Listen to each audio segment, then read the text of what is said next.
Hello students, my name is Atulay Kumar, Assistant Professor BBD ITM Lucknow. In this lecture series, we are studying about transportation engineering. Till now, we have discussed about different types of highway cross-sectional element design, such as side distance, overtaking side distance, vertical curves, extra widening, what is super elevation, etc. In today's lecture, we are further continuing our discussion, where we will going to study about setback distance. So, contents for today's lectures are setback distance and introduction to vertical alignment. Okay. So, let us start. So, basically whenever we are constructing a road or we are designing a road, there will be some circumstances, some situation arises while constructing or while designing our alignment, such that our alignment, the path of our alignment will fall in somewhere between some important structure, some religious structure, some historical monument, etc. At that particular point of time, either we have to change our alignment or we have to complete or we have to change some modification in our design. So, what is setback distance? The setback distance arises from same situation, from same situation in which in our alignment there are some important structure, so for national importance or for monument, etc. Especially from the Indian such vast civilization background, we have various important structure, important monument that fall between our alignment. So, in such cases, either we have to change the alignment or we have to create some modification in our design. So, setback distance is basically a distance that is measured from inner lane of a road to an obstruction. So, from the pictorial point of view, suppose we are traversing a road like this is our road, and there is some important structure created over here. Okay, some important structure XYZ is created over here, and after when we are travel this road, so suppose this road is, suppose this road is 2-lane and 2-way road, 2-lane and 2-way road, single lane and 2-way road. So, basically one vehicle A is traveling in this direction and one vehicle B is traveling in this direction. Okay, so अगर जिस point of view पे, जिस point पे suppose करते कि ये vehicle भी यहाँ पे रहेगा और ये स्ट्रक्चर कुछ रोड के नज़दीक में है, ये स्ट्रक्चर जो है ये कुछ रोड के नज़दीक में है, ये स्ट्रक्चर जो है ये कुछ रोड के नज़दीक में है. जब ये रोड के नज़दीक में है, ये स्ट्रक्चर कुछ रोड के नज़दीक में है, तो एक ऐसा पॉइंट ऑफ टाइम आएगा, एक ऐसा पॉइंट आएगा जहाँ पे व्हीकल ए को ना व्हीकल बी दिख रहा होगा, ना व्हीकल बी दिख रहा होगा और ना व्हीकल बी के ड्राइवर को व्हीकल ए दिख रहा होगा, और दोनों अपने डिज़ाइन स्पीड से मूव कर रहे होते हैं. जब वो जब वो मूव करते करते इतने नज़दीक आ जाएंगे कि उस टाइम में ब्रेक ब्रेक लगा के कोलिजन अवॉइड करने की जो टेंडेंसी होती है वो बहुत कम हो जाएगी. तो उस टाइम में क्या होगा, तो एक्सीडेंट प्रोन हो सकता है. तो इस रीज़न क्या था एक्सीडेंट होने का? ऐसा तो दोनों ड्राइवर की कोई गलती नहीं थी, दोनों अपने अपने लेन में चल रहे थे, डिज़ाइन ओवर स्पीडिंग भी नहीं कर रहे थे, जो डिज़ाइन स्पीड थी रोड की उसी डिज़ाइन स्पीड पे ये लोग ट्रेवल कर रहे थे. लेकिन ऐसा क्या हुआ था जिसके कारण से इन दोनों के बीच में एक्सीडेंट होने की चांसेस, जो प्रोबेबिलिटी है वो बढ़ गई. तो उसका जो रीज़न था वो था ये ऑब्स्ट्रक्शन. ये ऑब्स्ट्रक्शन की वजह से एक सफिशिएंट अमाउंट ऑफ टाइम, कुछ समय पहले ही ये व्हीकल ए को व्हीकल बी नहीं दिखा और वाइस वर्सा व्हीकल बी को व्हीकल ए नहीं दिखा. तो उस टाइम में क्या हुआ कि दोनों के बीच में जो ऑब्स्ट्रक्शन थी वो दोनों के लाइन ऑफ साइट को के साथ मैच कर रही थी. उसके कारण से क्या हुआ कि हमारा जो व्हीकल ए या व्हीकल बी है उनके पास में एम्पल अमाउंट ऑफ टाइम नहीं मिला जिससे कि वो कोलिजन को अवॉइड कर सके. तो setback distance is a distance from centre of a horizontal curve to an obstruction on a inner side of curve. setback distance is required to provide adequate side distance on a horizontal curve. अभी हम लोग horizontal curve की बात कर रहे हैं, तो horizontal curve पे setback distance का मतलब हुआ कि ऑब्स्ट्रक्शन के inner lane of the road के बीच की जो डिस्टेंस होती है उस डिस्टेंस को हम लोग बोलते हैं setback distance. setback distance provide करने का क्या रीज़न है? तो अभी हम लोग ने जस्ट पढ़ा कि setback distance जो हम लोग प्रोवाइड करते हैं उसके पीछे जो मेन रीज़न है for the adequate side distance. Side distance मतलब स्टॉपिंग साइड डिस्टेंस की बात हो रही है, यहाँ ओवरटेकिंग साइड डिस्टेंस की बात नहीं हो रही है, यहाँ हम लोग स्टॉपिंग साइड डिस्टेंस की बात कर रहे हैं. मतलब एक जब सामने वाला व्हीकल दूसरे अपोजिट डायरेक्शन से आने वाले व्हीकल को देख के रुक जाए, उस डिस्टेंस की हम लोग बात कर रहे हैं. तो अगर ये स्ट्रक्चर बीच में था जिसके कारण से हमने व्हीकल ए के ड्राइवर ने व्हीकल बी को नहीं देखा और व्हीकल बी के ड्राइवर ने व्हीकल ए को नहीं देखा, और इसके कारण से क्या हुआ कि इन दोनों के बीच की जो साइड डिस्टेंस थी, जो डिस्टेंस चाहिए थी ब्रेक लगाने के लिए, जो डिस्टेंस चाहिए थी ब्रेक लगाने, क्योंकि हम लोगों को पता है कि साइड डिस्टेंस में दो पार्ट होता है, एक तो होता है लैग डिस्टेंस, दूसरा होता है ब्रेकिंग डिस्टेंस. लैग डिस्टेंस में ह्यूमन की जो पीआईवी थियरी के हिसाब से जो टाइम लगता है, यानी कि 2.5 सेकंड हम लोग एज्यूम करते हैं, जो वो 2.5 सेकंड ह्यूमन लेता है एनालाइज करने में सिचुएशन को, उस सिचुएशन के बाद का जो टाइम होता है, उस सिचुएशन में जो डिस्टेंस वो ट्रेवल कर लेगा, उस डिस्टेंस को हम लोग लैग डिस्टेंस बोलते हैं. ब्रेकिंग डिस्टेंस वो होता है कि जिस मोमेंट पे उसने ब्रेक अप्लाई किया और जिस मोमेंट पे गाड़ी जो है वो कंप्लीटली स्टॉप, जहां पे उसकी वेलोसिटी जीरो हो गई, उस बीच में जो उसने डिस्टेंस ट्रेवल किया उस डिस्टेंस को हम लोग बोलते हैं ब्रेकिंग डिस्टेंस। तो इन दोनों डिस्टेंस का कॉम्बिनेशन जो होता है वो SSD होता है, स्टॉपिंग साइड डिस्टेंस होता है। तो अगर जब इस व्हीकल को दिखेगा तब तो ये सिचुएशन एनालाइज करेगा ना, एनालिसिस करने के लिए आपके पास में सिचुएशन होना चाहिए, तभी आप एनालिसिस करेंगे। तो ड्राइवर ए, व्हीकल ए के ड्राइवर ने व्हीकल बी को देखा ही नहीं, तो उसके पास में एनालिसिस करने की जो चांसेस थी, जो टाइम था वो है नहीं। वो जब नज़दीक आ गया, कुछ नज़दीक आ गया, तब जाकर उसने व्हीकल बी को देखा। उस टाइम में जो टाइम लगाया, तो टाइम तो उतना ही लगने वाला 2 to 2.5 सेकंड के बीच में, और स्पीड उतनी ही थी, ब्रेकिंग डिस्टेंस भी उतनी होगी। तो अगर हम सपोज करते हैं कि इसकी ओरिजिनल में एसएसडी जो थी, ओरिजिनल में व्हीकल ए की जो एसएसडी होनी चाहिए थी वो 100 मीटर होनी चाहिए थी कोलिजन से बचने के लिए, कैलकुलेट करने से। लेकिन सपोज करते हैं कि वो 100 मीटर होनी चाहिए थी, लेकिन इस ऑब्स्ट्रक्शन की वजह से जो साइड डिस्टेंस अब उसे कैलकुलेट करने को मिल रहा है वो अराउंड कितना मिल रहा है, वो अवेलेबल कितना है, वो 80 मीटर आ रहा है। ओरिजिनल उसे चाहिए कितना, जिस स्पीड से वो चल रहा है उस स्पीड के हिसाब से उसे 100 मीटर चाहिए था। लेकिन अब क्या है, अब जिस स्पीड से है और जो अवेलेबल डिस्टेंस है दोनों व्हीकल के बीच की, यानी कि अगर व्हीकल ए मूव करते करते यहाँ पहुंच जाए, व्हीकल ए यहाँ पहुंच जाए, तब जो ये डिस्टेंस बचा हुआ, अब इतना ही distance SSD side distance available है, इसी में इस गाड़ी को ब्रेक लगा के रोकनी है। तो ऐसा क्या है, इम्पॉसिबल है, क्योंकि 100 मीटर उसको मिनिमम चाहिए था, 80 मीटर उसके पास में अवेलेबल है। तो इसका मतलब क्या, कोलिजन तो 100% यानी कि एक्सीडेंट होने की चांसेस अब 100% हो गई है।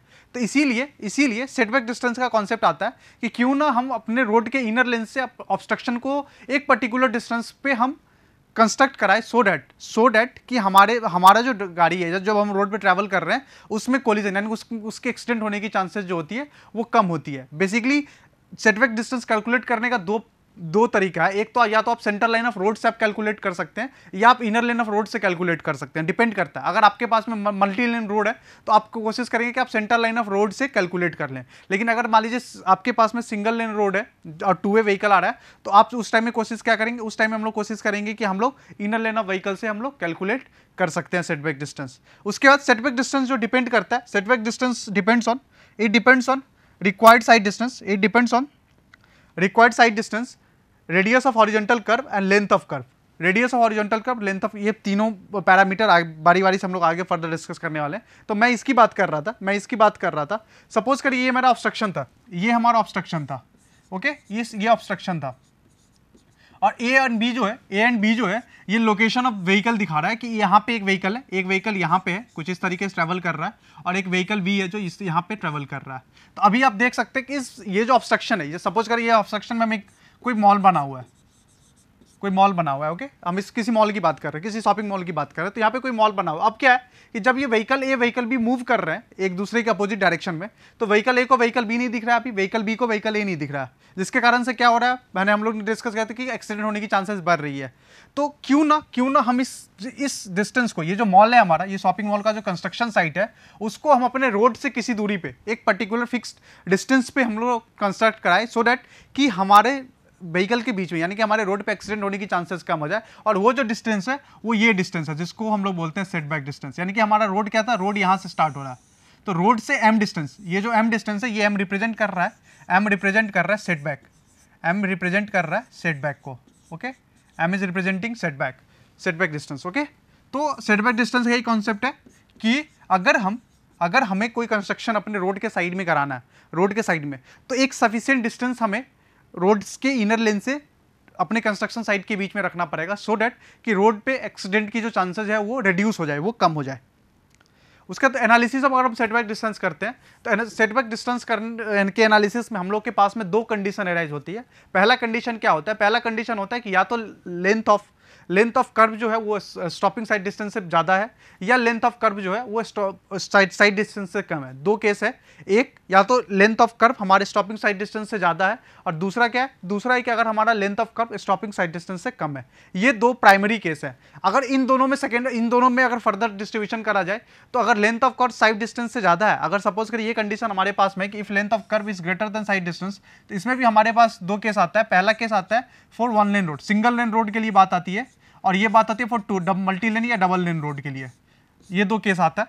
हम लोग इन सभी केसेस के बारी बारी से एनालाइज करेंगे कि हर केस के हिसाब से स्टॉपिंग साइड डिस्टेंस की वैल्यू कैसे निकलेगी और क्यों कैसे कैलकुलेट की जाएगी। ठीक है, तो सबसे पहला जो केस हम लोग लेते हैं, for the condition length of curve is greater than stopping side distance, length of curve is greater than stopping side distance. अब इसका क्या मतलब है, इसका क्या मतलब है, सपोज करते हैं कि हम ये डायग्राम बना लेते हैं फॉर एग्जाम्पल समझने के लिए। ये हमारा क्या है, ये हमारा लेंथ ऑफ कर्व है, ये हमारा लेंथ ऑफ कर्व है।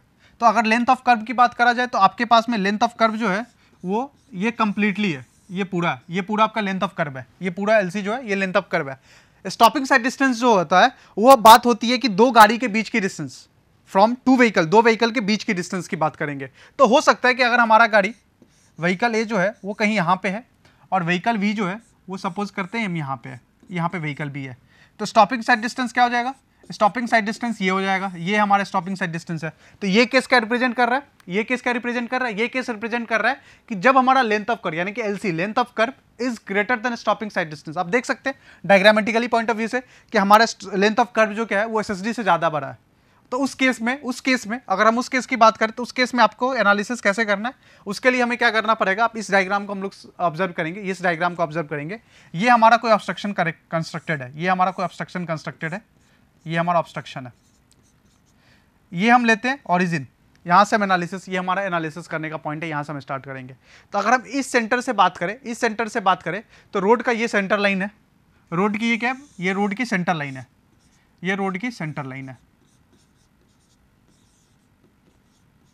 ये रोड की सेंटर लाइन है। ओके, तो अगर हम ओरिजिन से सेंटर लाइन की तक की बात करें, यहां तक की अगर हम बात करें तो ये डिस्टेंस क्या होगा, ये होगा रेडियस ऑफ कर्व, ये क्या है, रेडियस ऑफ कर्व है,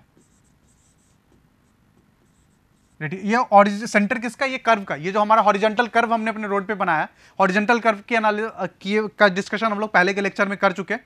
हॉरिजॉन्टल कर्व क्यों प्रोवाइड करते हैं, क्या जरूरत होती है हॉरिजॉन्टल कर्व प्रोवाइड करने की, जिसमें हम लोगों ने ट्रांजिशन कर्व के बारे में भी डिस्कशन किया था। तो ये हॉरिजॉन्टल कर्व है और इस हॉरिजॉन्टल कर्व का सेंटर ओ है, इस हॉरिजॉन्टल कर्व की जो सेंटर है वो है, और इसकी जो रेडियस आर है, इसकी रेडियस आर है। ठीक है, और हमारे पास केस क्या है, कौन सा है, हमारे पास केस है कि length of curve is greater than stopping side distance. उसमें अगर फर्दर डिस्ट्रीब्यूशन करें तो हम बात कर रहे हैं अभी फिलहाल फॉर दिस इंस्टेंट हम लोग बात कर रहे हैं फॉर सिंगल लेन रोड, हम लोग सिंगल लेन रोड की बात कर रहे हैं। तो आर क्या है, हमारा रेडियस है, आर हमारा क्या है, रेडियस है, और एम क्या है, एम हमेशा से रिप्रेजेंट करेगा, वो एम रिप्रेजेंट कर रहा है सेटबैक डिस्टेंस को, एम रिप्रेजेंट कर रहा है सेटबैक डिस्टेंस को। तो सेटबैक डिस्टेंस मैंने क्या बताया था, सेटबैक डिस्टेंस होता है हम लोग सेंटर लाइन ऑफ रोड से इस ऑब्स्ट्रक्शन तक के बीच की जो डिस्टेंस होती है उसको हम लोग बोलते हैं सेटबैक डिस्टेंस। सेटबैक डिस्टेंस का मतलब होता है distance between centre line of road to the obstruction on the path of alignment. अगर अलाइनमेंट के पाथ में जो ऑब्स्ट्रक्शन है और रोड के सेंटर लाइन तक के बीच की जो डिस्टेंस है हम लोग उसकी बात करेंगे, तो उसको हम लोग बोलते हैं सेटबैक डिस्टेंस। तो एम क्या रिप्रेजेंट कर रहा है, एम रिप्रेजेंट कर रहा है सेटबैक डिस्टेंस। तो हम इसके एनालिसिस करते हैं, हमें ये वैल्यू निकालनी है, तो आप देख सकते हैं कि सेंटर से यहाँ तक का टोटल डिस्टेंस क्या हो जाएगा, ये पूरा डिस्टेंस क्या हो जाएगा, ये पूरा डिस्टेंस क्या हो जाएगा, ये आर हो जाएगा, ये आर हो जाएगा, और ये भी डिस्टेंस क्या हो जाएगा, ये भी आर है, ये भी आर है। तो अगर हम इस ट्रायंगल की बात करें, अगर हम लोग इस ट्रायंगल की बात करें, अगर नाम दे ओ ए, अगर हम इस ट्रायंगल की बात करें और हमने यहाँ पे यहाँ हम बात करते हैं ओ ए सी की बात करें, अगर हम ट्रायंगल ओ ए सी की बात कर रहे हैं, अगर हम लोग ट्रायंगल ओ ए सी की बात कर रहे हैं, तो इस ट्रायंगल ओ ए सी में आप देखोगे तो आपके पास में ये एक डिस्टेंस है। तो आपसे अगर ये कोई डिस्टेंस पूछे तो आप लोग को पता होना चाहिए कि अगर हम यहाँ पे और ये एंगल कितना बन रहा होगा, ये एंगल अल्फा बाई 2 बन रहा होगा, टोटल एंगल अल्फा है तो ये एंगल अल्फा बाई 2 बन रहा होगा। तो अगर हम इस केस में बात करें, अगर हम लोग बात करें तो ये डिस्टेंस की बात करनी है। तो अगर हम इसको फर्दर डिस्ट्रीब्यूट करें तो क्या हो जाएगा, तो हम लोग बात करेंगे R cos alpha by 2 equal to हम लिख सकते हैं ओसी के बराबर में, ओसी इक्वल टू हम लोग लिख सकते हैं R cos alpha by 2, OC equal to हम लोग लिख सकते हैं आर कॉस अल्फा बाई 2, है ना। ओसी डिस्टेंस ये देखिए टोटल, अगर हम यहाँ पे कॉस अल्फा बाई 2 लिखना चाहें, कॉस अल्फा बाई 2 अगर आप लिखना चाहें ट्रिग्नोमेट्री इक्वेशन के हिसाब से, तो आप यहाँ लिख सकते हैं ओसी अपॉन आर, और ओसी अपॉन आर यानी कि ओसी का डिस्टेंस कितना हो जाएगा, तो OC equal to R cos alpha by 2।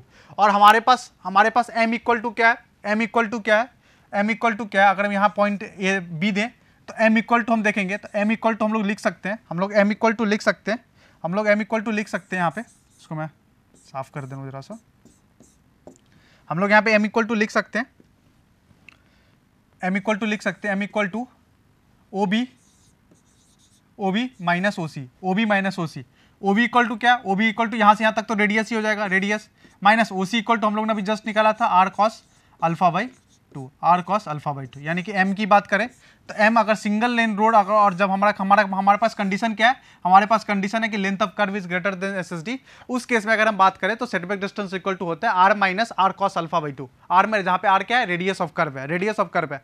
अब बात करेंगे एंगल कैलकुलेशन कैसे करेंगे, तो एंगल कैलकुलेशन के लिए हम लोग बेसिक मैथमेटिक्स में जाएंगे और हमें पता है एंगल इक्वल टू होता है arc upon radius, angle equal to होता है length of arc, length of arc upon radius. ये हमारा क्या होता है, ये हमारा एंगल होता है, length of arc upon radius. ठीक है, यानी कि अगर आप लेंथ एंगल यहाँ आपको निकालना हो तो आर्क अपॉन रेडियस करना पड़ेगा। और आर्क आपका क्या है, पूरा का पूरा आर्क क्या है, पूरा का पूरा आर्क क्या है, एसएसडी को रिप्रेजेंट कर रहा है, क्योंकि हम लोग अभी बात कर रहे हैं एसएसडी की, एसएसडी को रिप्रेजेंट कर रहा है। तो R into alpha by two equal to SSD कर सकते हैं। तो alpha by two equal to क्या हो जाएगा, तो alpha by two equal to SSD upon two R. और ये अल्फा बाई टू पहले क्या आ रहा था, SSD upon two R equal to alpha by two आ रहा था, और ये आ रहा था डिग्री में, ये हम लोग ने कैलकुलेट किया था डिग्री में। लेकिन हमें क्या चाहिए, रेडियन में चाहिए होगा, अल्फा बाई टू रेडियन में चाहिए होगा, क्योंकि हम लोग लेंथ मेजर कर रहे हैं, एक न्यूमेरिकल डेटा मेजर कर रहे हैं, इसके लिए हमें क्या चाहिए होगा, इसके रेडियन में चाहिए होगा। और रेडियन में लाने के लिए हमें क्या करना पड़ता है, हमें इसमें 180 अपॉन पाई से मल्टीप्लाई करना पड़ेगा, 180 अपॉन पाई से मल्टीप्लाई करना पड़ेगा। और हम यहाँ से अल्फा बाई टू की वैल्यू लेंगे, कैलकुलेट कर लेंगे, और ये अल्फा बाई टू की वैल्यू हम ऊपर वाले इक्वेशन में M equal to R minus R cos alpha by two में पुट करेंगे, और वहाँ से हम लोग अपना इक्वेशन, वहाँ से अपना साइड बैक डिस्टेंस निकाल लेंगे for single lane, and condition क्या है, length of curve is greater than S S D. Next हम लोग बात करेंगे for a double lane road. Next हम लोग एनालिसिस का पूरा प्रोसेस सेम है, एनालिसिस का पूरा प्रोसेस सेम है, बस अभी डबल लेन की बात करें। डबल लेन का मतलब क्या हुआ, डबल लेन को अगर हम यहाँ पे दिखाना चाहें तो आप लोग समझ सकते हैं डबल लेन का मतलब ये हो गया, कुछ डबल लेन का मतलब कुछ ये हो गया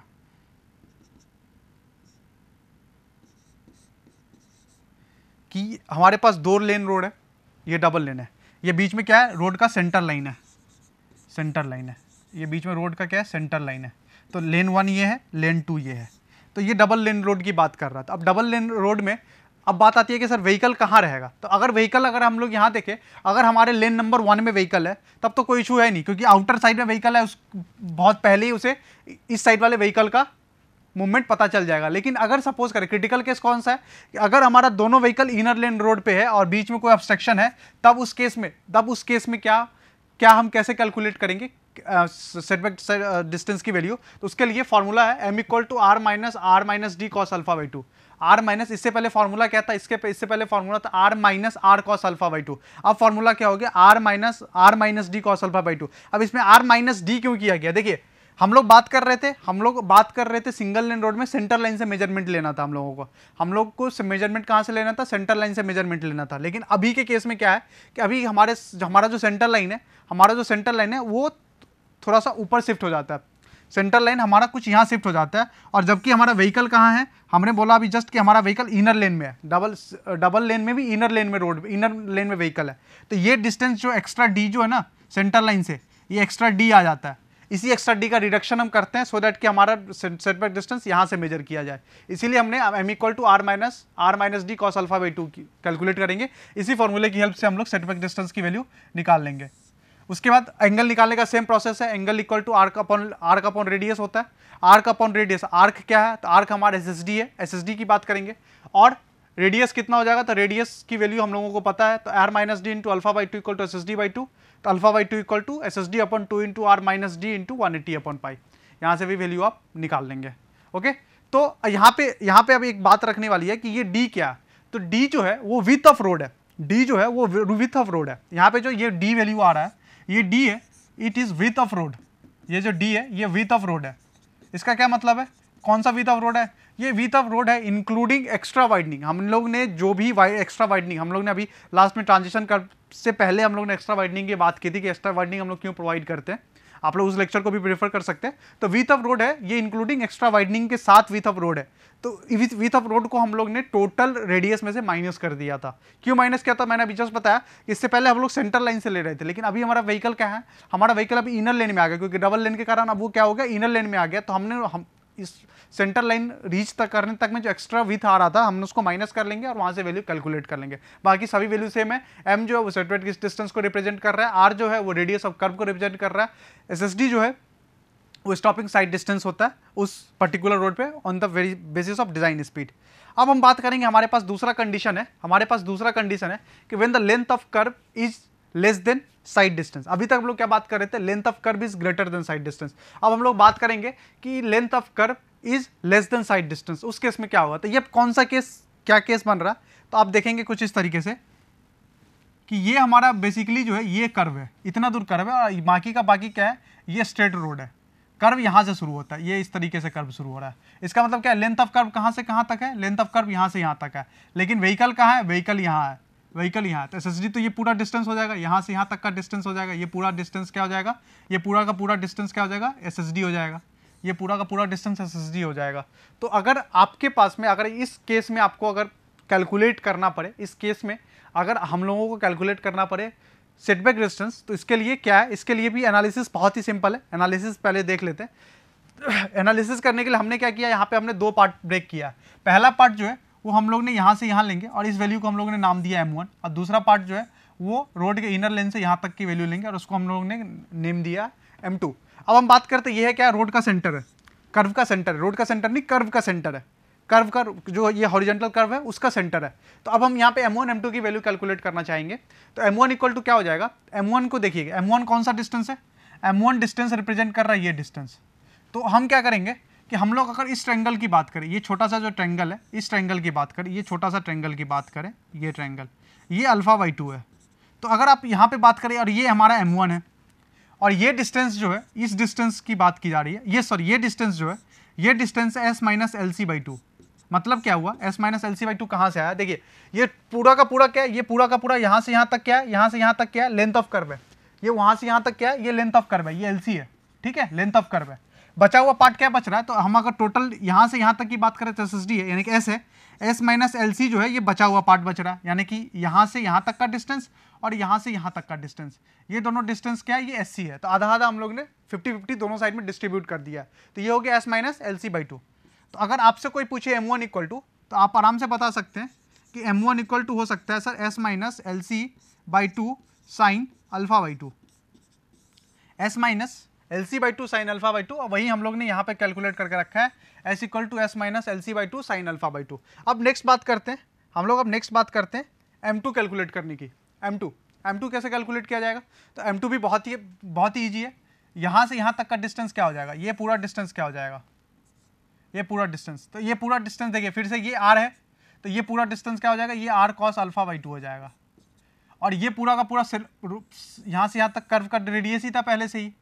तो M2 इक्वल टू हम लिख सकते हैं, M2 तो यही डिस्टेंस है ना, यहाँ से यहाँ तक का distance R cos α/2। Overall distance कितना है, R है, तो M2 equal to R minus R cos α/2। यानी कि अगर आपसे कोई इस केस में पूछे साइड सेटबैक डिस्टेंस कैलकुलेट करने के लिए, तो M equal to M1 plus M2, M2 equal to है R माइनस R cos α/2 और M1 equal to S-LC sign α/2। बहुत ही ईजी कैलकुलेशन है, कुछ नहीं है। उसके बाद बात आती है एंगल निकालने की। तो एंगल इक्वल टू फिर से होता है R का अपॉन रेडियस होता है। रेडियस की वैल्यू कितनी हो जाएगी, तो रेडियस कर्व का रेडियस कितना है, अभी जहां से हम मेजर कर रहे हैं सेंट्रल लाइन ऑफ रोड से, वो रेडियस है R। एंगल कितना हमको निकालना, α/2। तो α/2 इक्वल टू हम लोग लिख सकते हैं LC अपॉन 2R इंटू 180/π, किस लिए, क्योंकि हमने डिग्री को रेडियन में कन्वर्ट किया, इसीलिए 180/π से हम इसे मल्टीप्लाई कर रहे हैं। ओके, तो अभी तक हम लोग बात कर रहे थे हॉरिजॉन्टल अलाइनमेंट में, हॉरिजॉन्टल अलाइनमेंट का ये लास्ट टॉपिक था। ओके, अब हम लोग बात करेंगे वर्टिकल अलाइनमेंट के लिए। वर्टिकल अलाइनमेंट की बात करें तो वर्टिकल अलाइनमेंट का मतलब क्या होता है कि अगर हम कोई हिली एरिया रीजन में ट्रेवल कर रहे हैं, तो हिली रीजन में हमें स्लोप देखने को मिलेगा। तो वर्टिकल अलाइनमेंट में जनरली जो बात की जाती है वो स्लोप की बात की जाती है, स्लोप की बात की जाती है। और यहाँ पे जो कर्व होता है वो वर्टिकल स्लोप का कर्व होता है, हॉरिजॉन्टल स्लोप का कर्व नहीं होता है, वर्टिकल स्लोप का कर्व होता है। तो वर्टिकल अलाइनमेंट जो होता है वो डिपेंड किस चीज पर डिपेंड करता है, तो हाईवे है, ट्रांसपोर्टेशन इंजीनियरिंग है, तो सभी कुछ व्हीकल के स्पीड पर डिपेंड करेगा, उसकी एक्सेलरेशन या उसके डीएक्सेलरेशन पर डिपेंड करेगा, साइड डिस्टेंस पे डिपेंड करेगा, व्हीकल के ऑपरेशन कॉस्ट पे डिपेंड करेगा, और सेफ्टी कंफर्ट ऑफ पैसेंजर, जो भी उस व्हीकल में ट्रैवल कर रहा है या जो भी उस रोड पे ट्रैवल कर रहा है उसके कंफर्ट और सेफ्टी पे डिपेंड करेगा। तो व्हीकल अलाइनमेंट में जो सबसे पहला टॉपिक हम लोग पढ़ेंगे वो पढ़ेंगे ग्रेडियंट के बारे में। तो ग्रेडियंट है, ग्रेडियंट का मतलब होता है, ग्रेडियंट अगर आप जनरल मैथमेटिक्स की बात करें या फिजिक्स की बात करें तो ग्रेडियंट रिप्रेजेंट करता है स्लोप को, ग्रेडियंट रिप्रेजेंट करता है स्लोप को। तो यहां पे भी ग्रेडियंट रिप्रेजेंट कर रहा है स्लोप को, वर्टिकल स्लोप को with respect to horizontal.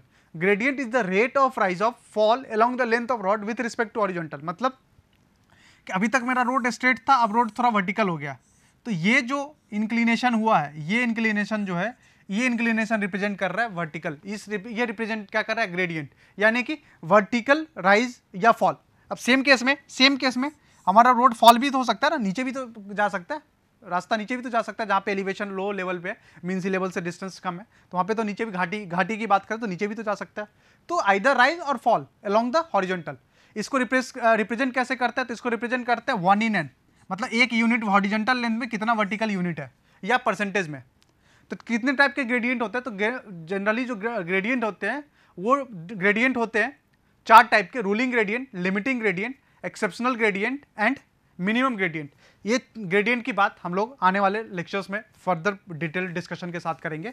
Okay, तो फॉर टुडेज लेक्चर इतना ही। Thank you.